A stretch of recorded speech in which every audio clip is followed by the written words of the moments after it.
Assalamualaikum, subscriber yang berbahagia. Debat Capres pertama sudah dilaksanakan. Dengan cukup seru dan lumayan panas, ketiga Capres saling sodorkan argumen masing-masing.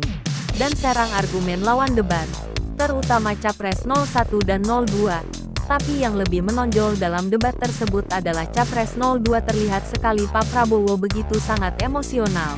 Tapi tidak aneh lagi dengan Pak Prabowo seperti debat Capres dulu pada tahun 2019. Beliau semangat dengan gaya khasnya. Kita masih ingat kata-kata, bela-bela asing, antek-antek asing. Namun pada akhirnya gabung juga. Hal inilah yang membuat para pendukung Pak Prabowo yang dulu kini beralih ke Anies Baswedan atau mungkin juga ke Ganjar Pranowo.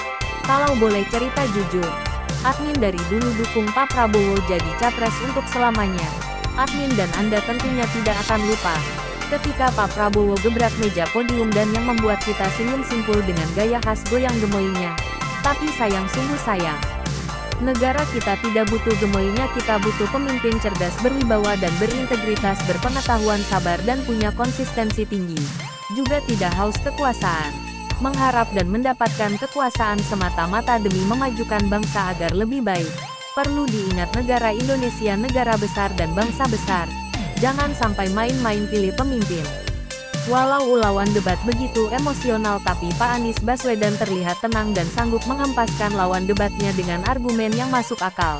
Diakui atau tidak, inilah memang begitu faktanya.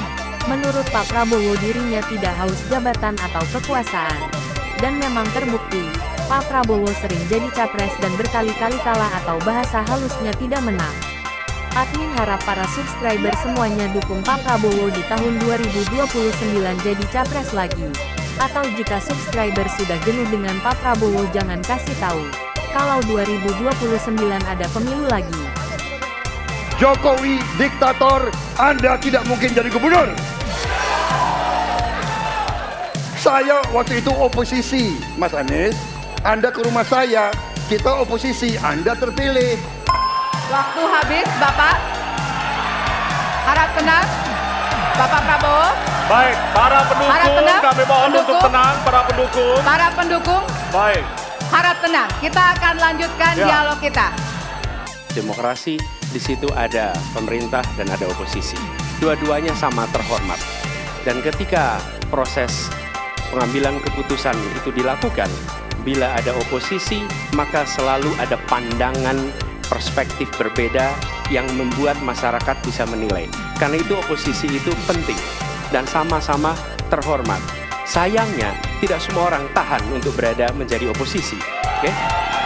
Seperti sampaikan Pak Prabowo tidak tahan untuk menjadi oposisi. Apa yang terjadi? Beliau sendiri menyampaikan bahwa tidak berada dalam kekuasaan membuat tidak bisa berbisnis, tidak bisa berusaha. Karena itu harus berada dalam kekuasaan. Kekuasaan lebih dari soal bisnis, kekuasaan lebih dari soal uang, kekuasaan soal kehormatan untuk menjalankan kedaulatan.